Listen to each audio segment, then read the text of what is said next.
The man who almost gave up, the sound of the crowd was distant. Cameras flashed. Somewhere ahead, someone spoke his name. But Sundar didn't hear any of it. He stood still, silent, eyes staring into nothing. The air was heavy.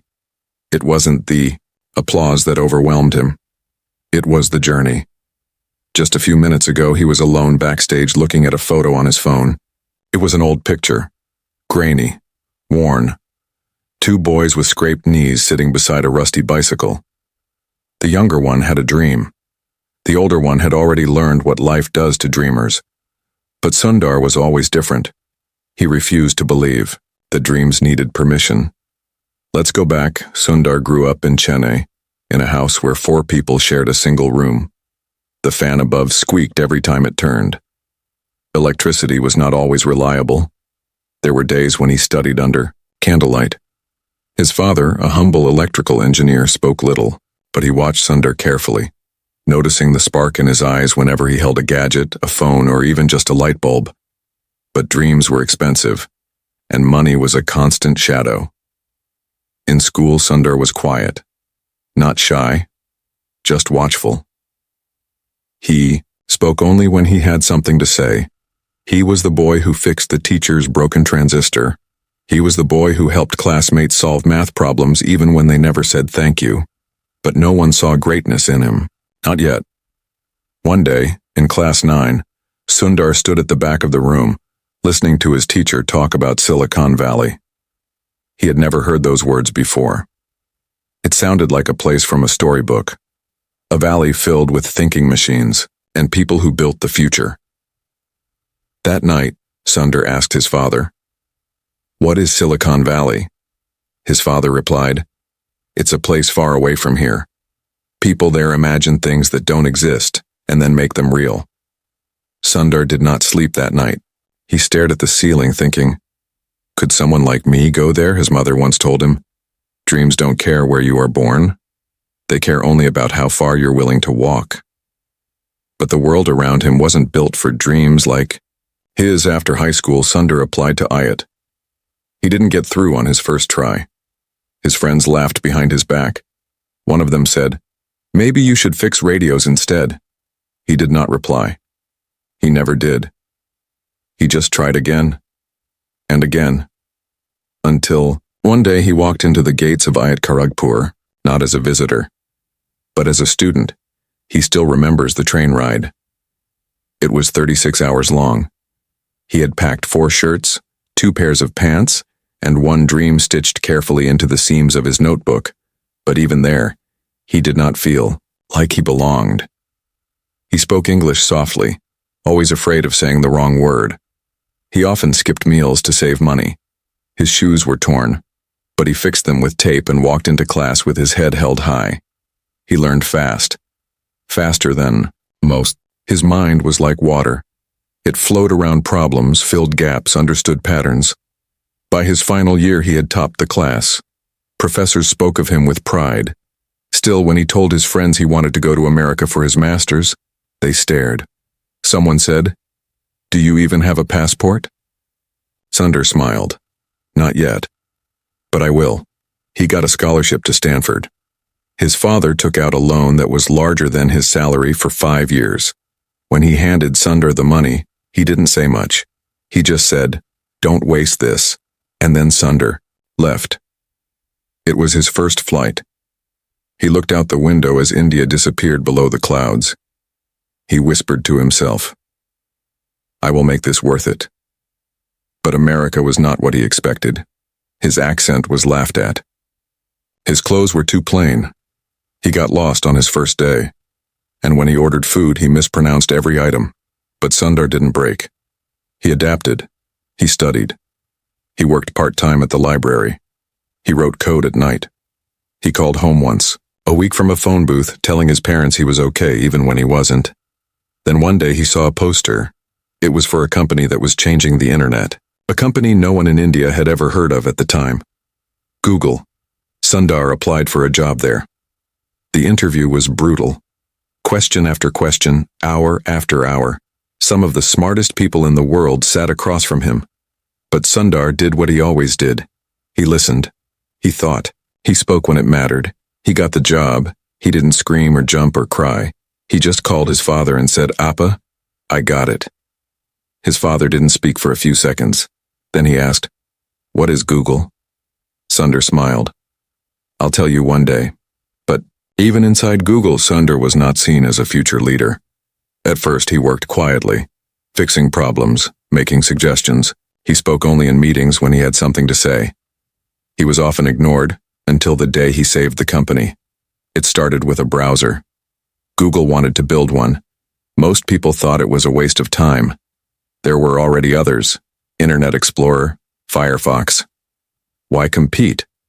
Sundar disagreed. He believed that one day everything would move to the web, and that Google needed its own window to that world. He pitched the idea for Chrome. It was rejected. He pitched it again. Still rejected. But Sundar didn't give up. He wrote detailed reports. He made prototypes. He showed data. Finally, one senior executive said, "Let's try." And they did. Chrome launched quietly, but in just a few years it became the most used browser in the world, and people started to notice the quiet man with the calm voice and the sharp mind.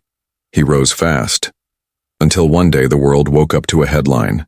Sundar Pichai becomes CEO of Google, had made it, from one room in Chennai to the top of Silicon Valley. But that's not where the story ends. Because one morning, a letter arrived. It was from India, an invitation to speak at a global summit, attended by world leaders, including the Prime Minister of India. Narendra Modi. Sundar stared at the letter. For a long time. He wasn't afraid of speaking. He was afraid of what he would feel standing on that stage, looking into the eyes of a country that once said no and now wanted to listen. When he arrived in Delhi, there were cameras, security, flashing lights, but all he saw was the dust on the road. The same dust that once filled his shoes as a boy walking to school. Backstage, minutes before his speech, someone handed him a microphone. A voice said, "You have 5 minutes?" Sundar nodded, and then he walked onto the stage. The room went quiet. Modi ji looked up, and Sundar began to speak.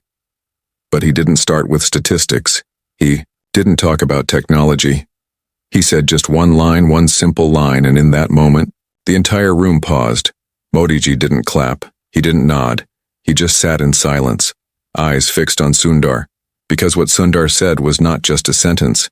It was a mirror held up to a billion hearts. The line that stopped a nation. The room was filled with light, but inside Sundar it felt like dusk. Not because of fear, not even because of the 100 cameras pointed at his face. It was because he wasn't standing on just a stage. He was standing at a crossroads between who he was and who the world now believed he had become. The room was filled with leaders, industrialists, diplomats, men and women with sharp eyes and polished words, and at the center in the front row sat the Prime Minister of India, silent, composed, attentive. Beside him, ministers whispered updates. Behind him, journalists prepared their pens. But Sundar stood still. His fingers rested lightly on the podium. He didn't glance at the teleprompter, didn't clear his throat, didn't wait for applause. He just spoke, and his voice was not loud, it was steady, low, and every word hit like a drum in a quiet forest. "I am not here to tell you what technology can do. I am here because a school teacher once told me I wouldn't be more than a repair boy, and I want to thank him." For a moment no one understood, then silence. Real silence. Not awkward, not staged, the kind that hangs in the air when truth enters a room. People shifted in their seats. Some raised their eyebrows. Others leaned forward, wondering where this was going. Sundar continued. He didn't say it with anger. He said it because that's what he believed. That boys like me, with holes in their shoes and stammers in their English, were meant to fix things, not build them. He paused. His eyes met the crowd. Not as a CEO, not as a guest of honor, but as someone who remembered exactly what it felt like to be unseen. "And yet," he said, "here I am, and I still fix things, but now they're a little bigger." There was laughter, but it was soft, unsure, mixed with something deeper. reflection. And that's when Modi Ji leaned forward, resting his elbows on his knees, hands clasped. He didn't smile, didn't frown.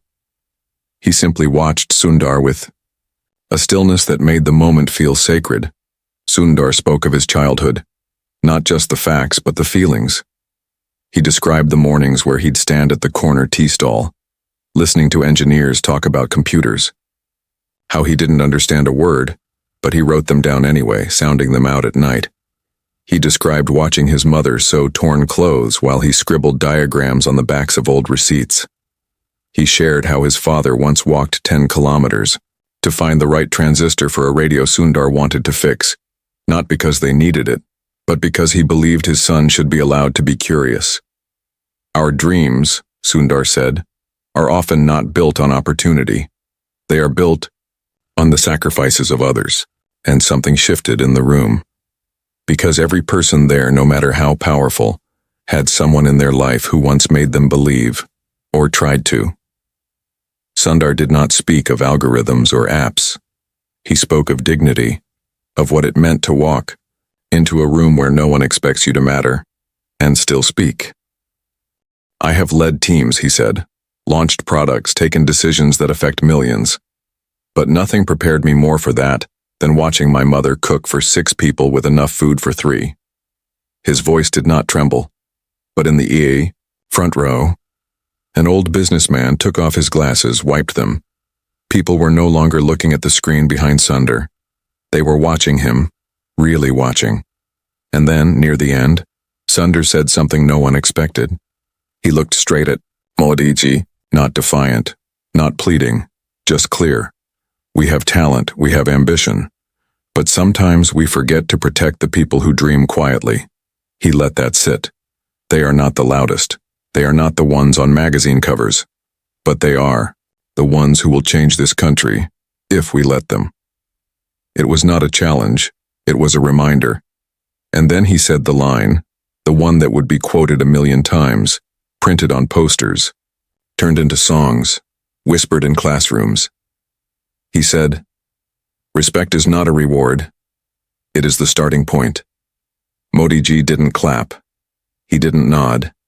He sat back, closed his eyes for a brief second, and then opened them again, slower than before. Because Sundar had just held a mirror to the nation, and to every person in power. No praise, no blame. Just truth. The kind that leaves you a little quiet inside.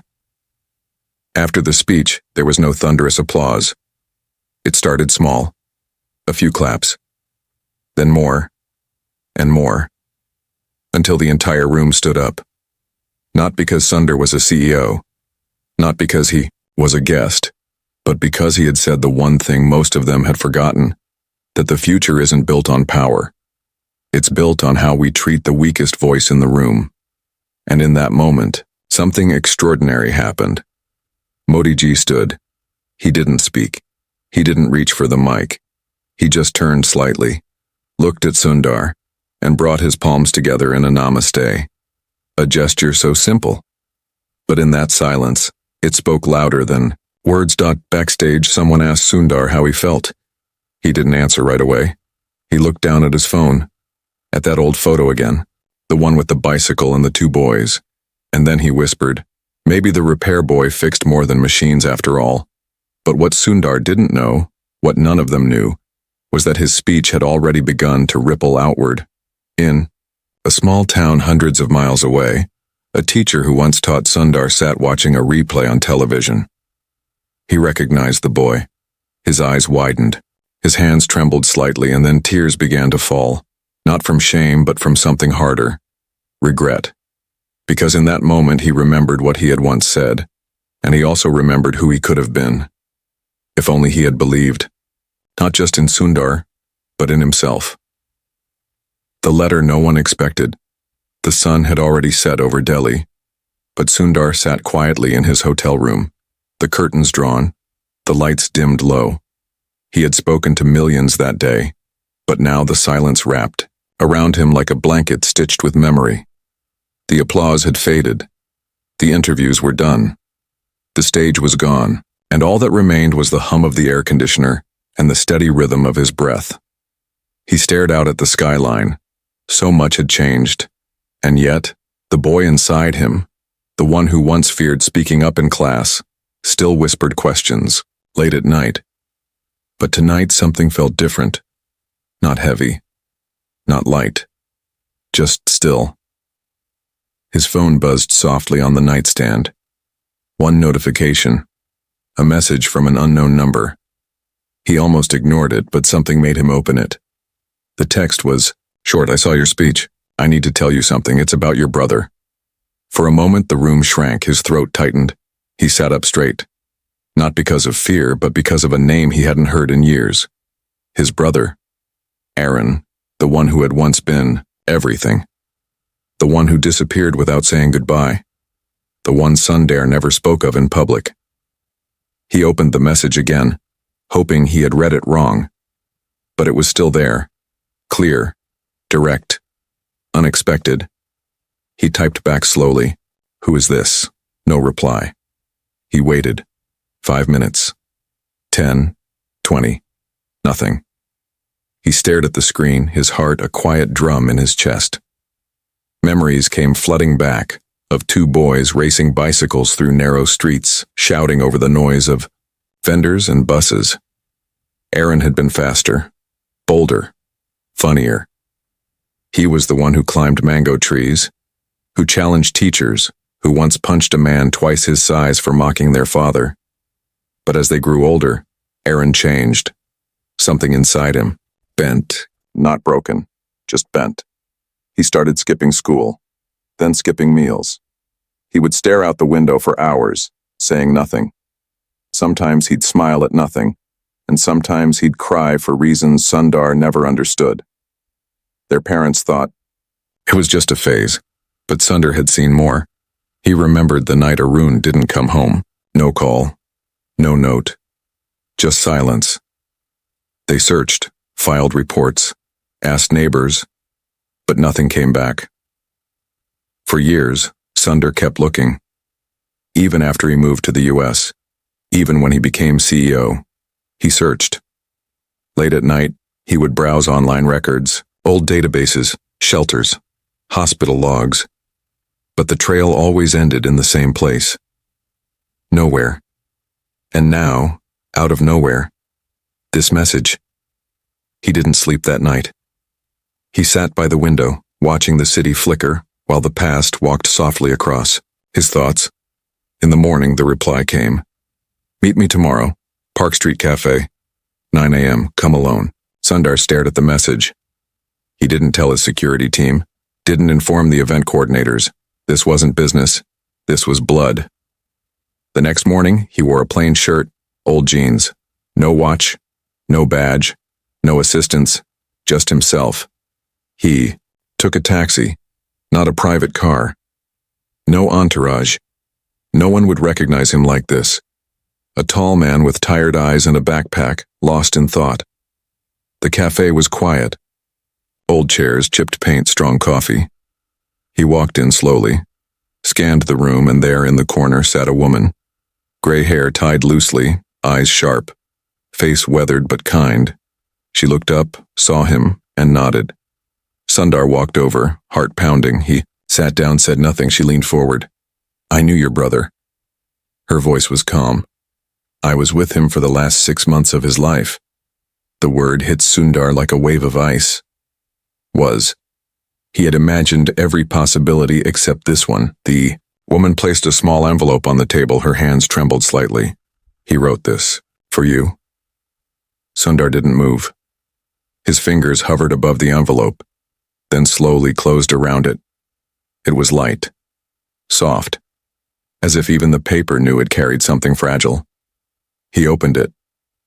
Inside was a single sheet, folded once. His brother's handwriting. He recognized it instantly. Messy, urgent, full of life. And the letter read, "Dear Sundar, if you're reading this, it means someone found you. I hope they did. I hope you made it. I always believed you would. I watched you grow, brother. I watched you become everything I was too afraid to try. And I was never jealous. Just proud. I left not because I didn't love you.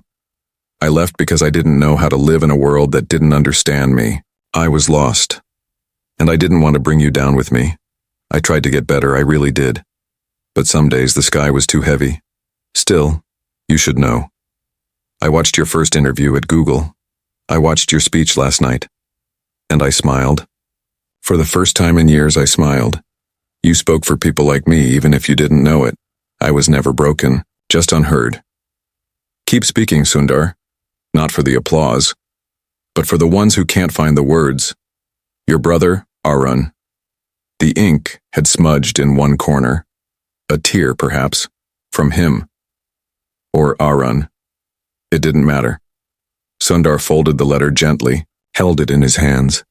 The woman across from him watched quietly, then said, "He was kind, even when the world wasn't.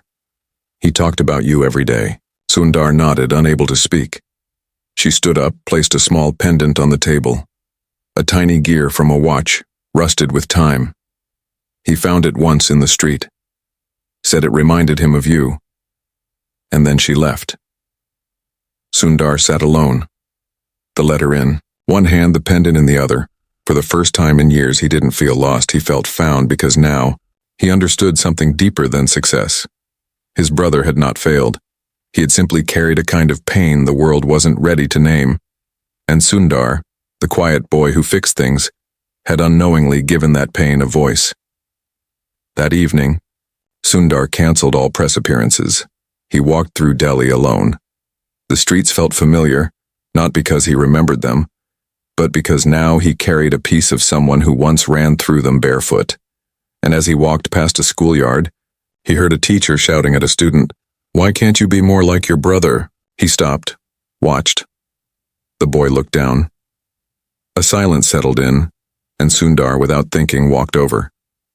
He looked at the teacher and said softly, "Maybe he's already more than enough." Then he turned to the boy, knelt down, and handed him. "The rusted pendant fix things," he said, "but start with yourself." And then he walked away, unaware that someone had filmed the moment on their phone, unaware that by morning the clip would go viral, unaware that the story of Sundar Pichai, the boy who fixed things, had just begun a new chapter. The Forgotten. It had been 3 days since Sundar had received the letter. He carried it with him now, folded neatly, kept close like a fragile truth. It wasn't just a letter anymore. It was a bridge between the present and a past he had carefully buried under degrees, promotions, and headlines. But there was something he hadn't looked at closely, something he had missed on the morning of the fourth day. As he sat in the quiet of his hotel room, the sunlight creeping through half-drawn curtains, Sundar unfolded the letter once more. Not to read it, he already knew it by heart, but just to hold it, to feel it.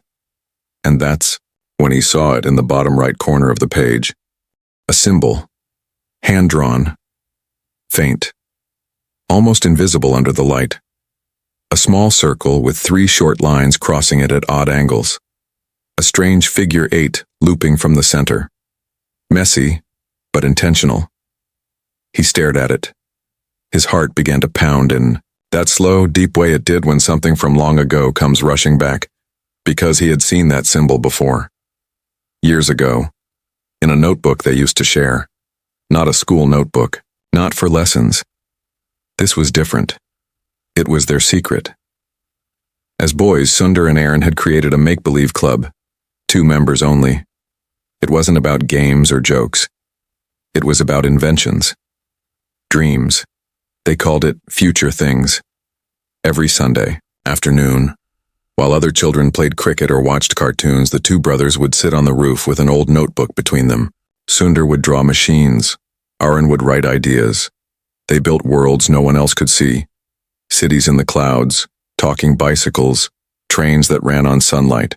And in every corner of every page, Aaron would draw that same strange symbol. He used to say, "This is the mark of a dream that isn't finished yet." Sundar remembered laughing, calling it silly, but Aaron had stared at him with serious eyes and whispered, "It's not silly if it's real to someone." And now, here it was again after all these years not forgotten, not random, deliberate. Sundar turned the letter over, feeling along the edge, and suddenly, he noticed something else. The back of the paper was thicker than it should have been. He held it up to the light. There was something hidden inside. He pulled gently at the corner, and it opened. 2 sheets pressed together, glued with time and care between them was a second note, this one shorter, typed, printed, older, a list of numbers, coordinates, latitude and longitude, along with a name, Priyanka R. No title, no message, just that name. Sundar stared at it stunned. He knew that name. He hadn't spoken it in over 15 years, but once she had meant something. Priyanka had been Aaron's best friend in college. Bright, bold, always barefoot for some reason. She was the one who encouraged Aaron to write, to draw, to build. She saw in him the things Sundar had missed, the artist, the poet, the rebel. But after Aaron disappeared, Priyanka had vanished too.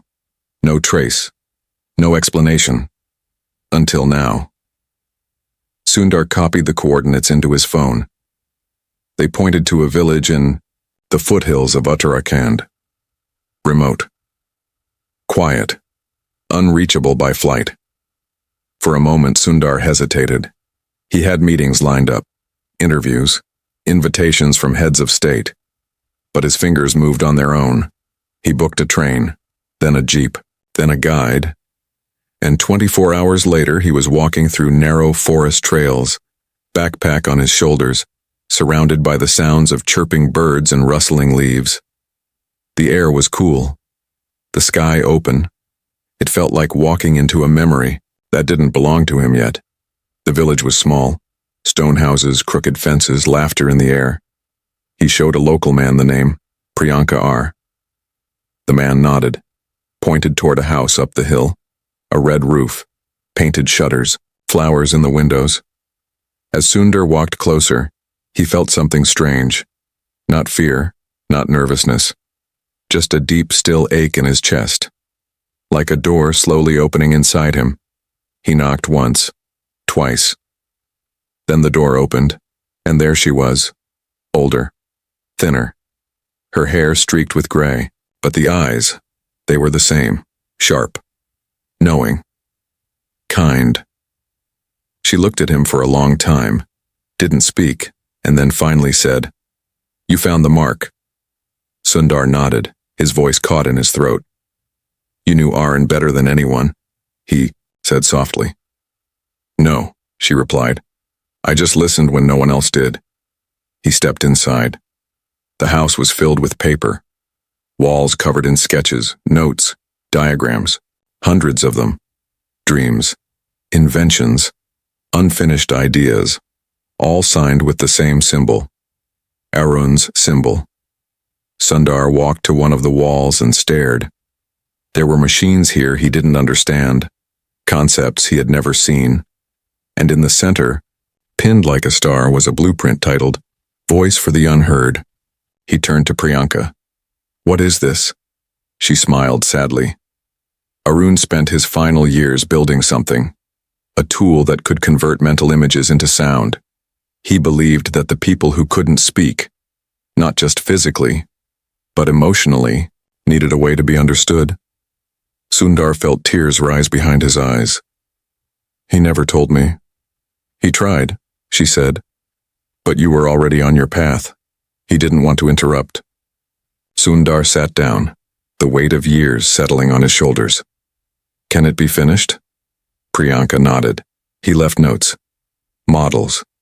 "It's not perfect, but with your mind and your reach, yes, it can be finished." And in that moment, Sundar understood why the letter had come when it did. His speech had stirred something, yes, but the real legacy was not the words he had spoken. It was the voice he had yet to build for all the people like Aaron, quiet, unseen, unheard. He turned to Priyanka. "Let's do it," he said, and for the first time in days he smiled.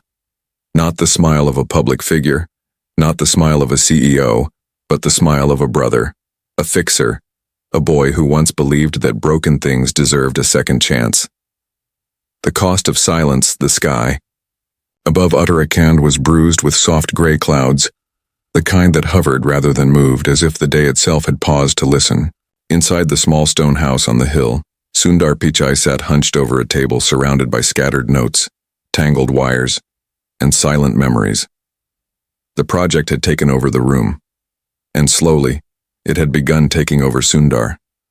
There were no suits here, no deadlines, no assistants or shareholders, or only thoughts. Deep, tangled, unfinished thoughts left behind by a brother who had once disappeared from the world but left behind a dream meant to reach it. He had called it Voice for the Unheard. Not a catchy product name. Not something designed for profit or patents, but a promise. A system that attempted to decode thought patterns, visual signals, emotions, even abstract feelings, and translate them into sound. Not full speech. Not yet, but sound. Rhythm. Color. Vibration. Something more primal than words. It was raw, unstable, but it had potential. Sundar worked through the nights, drinking stale tea and listening to old recordings Aaron had left behind. Low hums, sound patterns, journal entries muttered in a whisper. Sometimes Priyanka joined him, guiding his hand toward notes only she could interpret. And for the first time in years, Sundar wasn't thinking about shareholders or quarterly reports. He was thinking about meaning, about people like Arun. People the world labeled as broken just because their language didn't match everyone else's. But the silence didn't last. One afternoon, a car arrived. Black, unmarked, expensive. It stopped at the base of the hill, and from it stepped a man in a neatly tailored suit, his shoes unsuited for dirt roads, his face unfamiliar but purposeful. He walked up the hill, knocked once, then let himself in without waiting. Priyanka tensed immediately. Sundar looked up from the workbench. The man spoke without greeting. "Mr. Pichai," he said, "we know what you're working on." His voice was calm, corporate, a little too polite. Sundar stood. "And who are you?" The man smiled.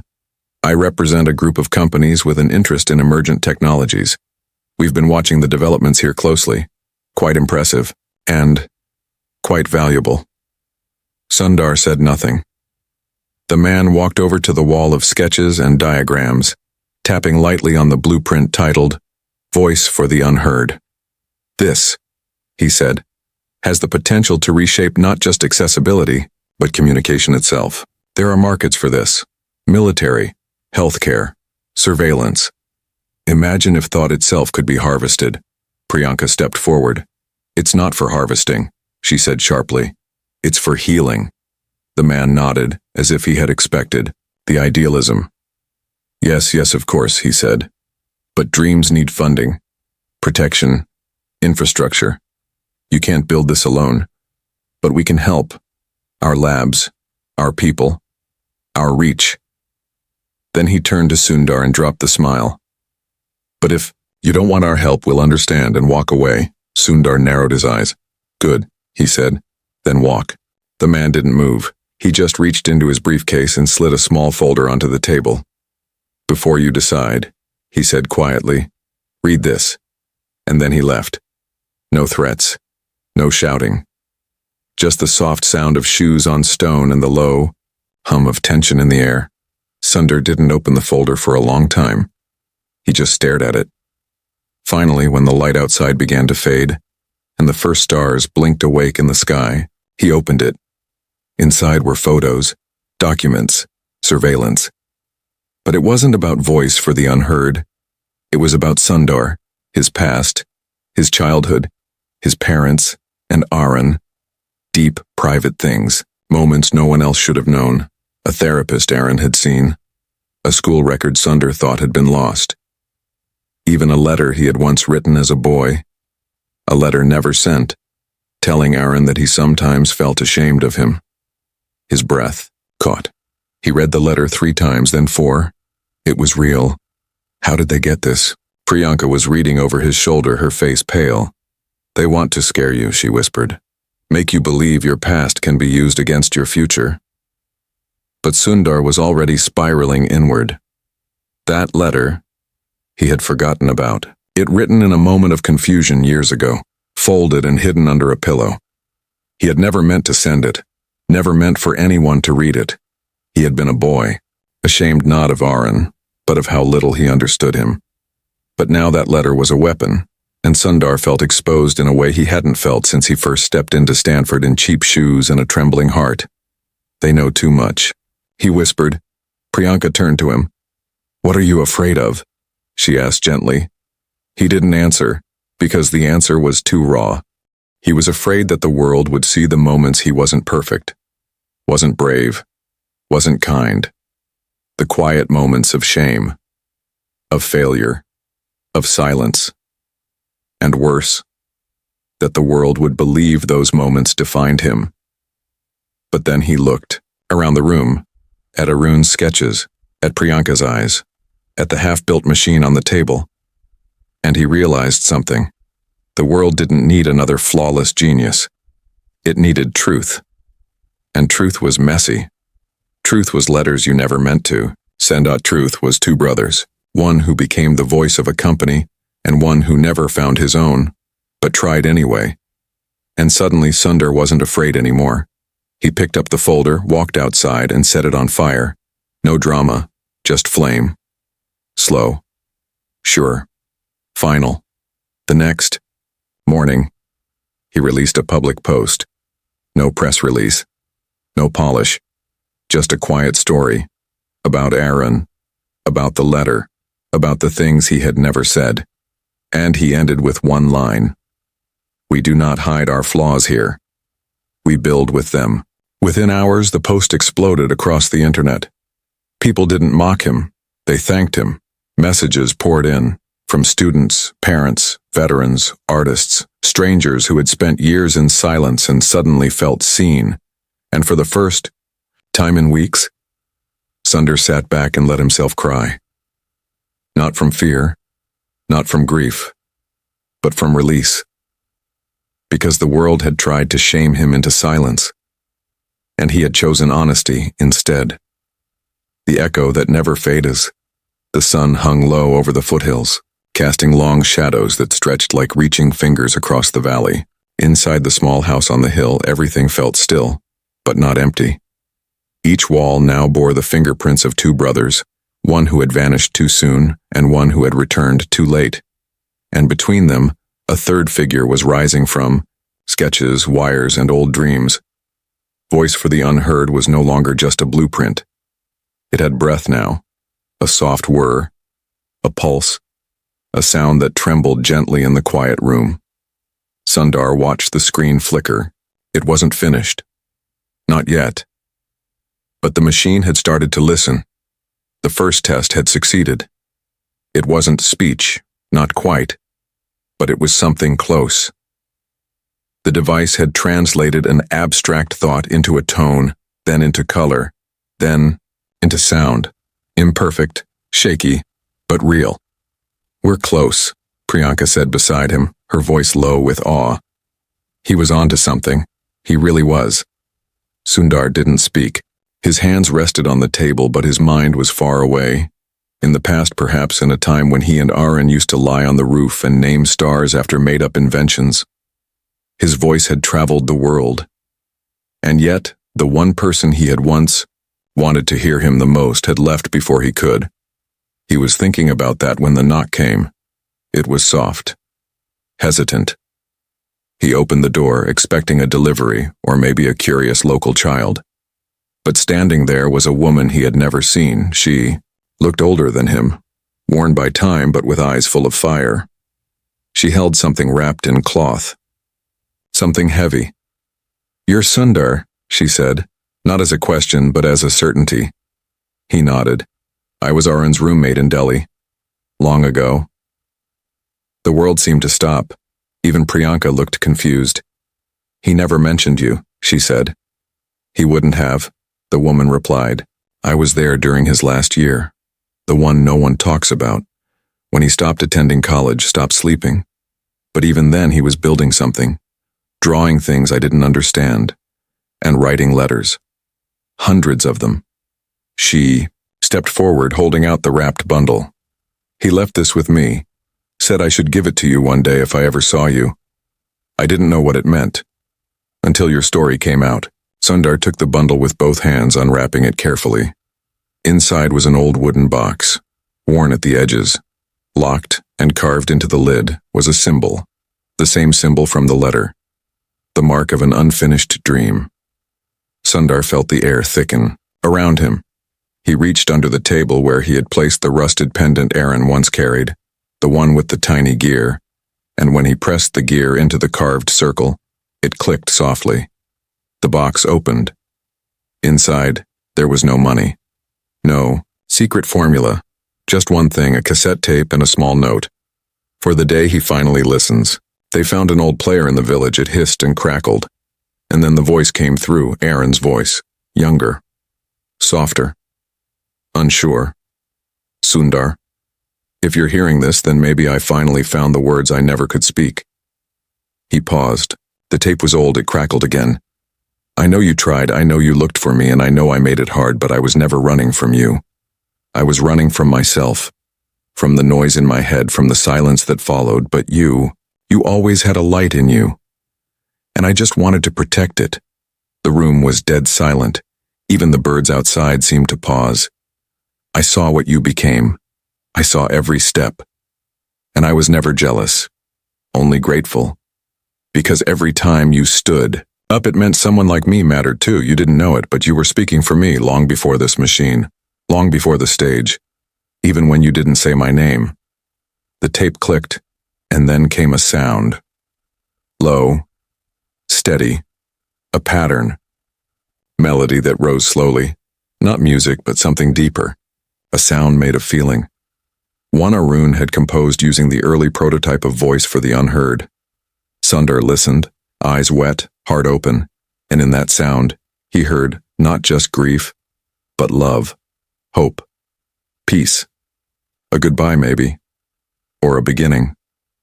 When the tape ended, no one spoke for a long time, and then Priyanka whispered, "He left his voice after all." Sundar stood up. "Not just for me," he said. "For everyone who's been unheard." The next few weeks moved fast. Sundar flew back to California. But this time he brought something more than knowledge. He brought purpose. The machine was completed with the help of engineers, artists, linguists, and people with lived experience of silence. Trauma survivors, neurodivergent thinkers, children who had never spoken a word, and elders who had long given up trying. They all tested it, shaped it. Until one day, the machine didn't just listen, it understood. It couldn't translate every thought. It couldn't fix every wound, but it gave a sound to what had once been invisible. A pulse to what had once been lost. And on the day of the official launch, Sundar stood on a stage once more, not with a product, not with a pitch, but with a chair beside him, an empty chair. He placed Aaron's old notebook on it, and then he spoke to the world. "Today we launch a tool," he said, "but it began as something else. It began as an apology, as a memory, as a way to say to someone, I hear you. Even when you don't speak." The audience was silent, and then, slowly, a low hum filled the room. One of the testers, a boy with no speech, activated the device. It played a simple tone, and then another, and the screen behind him translated it into 3 words. "I feel safe," and that was all it took. Tears, cheers, a standing ovation, not for the invention, but for the intent behind it. Because Sundar hadn't just built a tool, he had built a bridge between silence and sound, between shame and understanding, between a boy who used to fix radios and a man who helped fix something deeper. Later that night, Sundar returned to his office alone. He sat down, opened the last page of Arun's notebook, and wrote just one line. "I heard you, Anna, and they do too."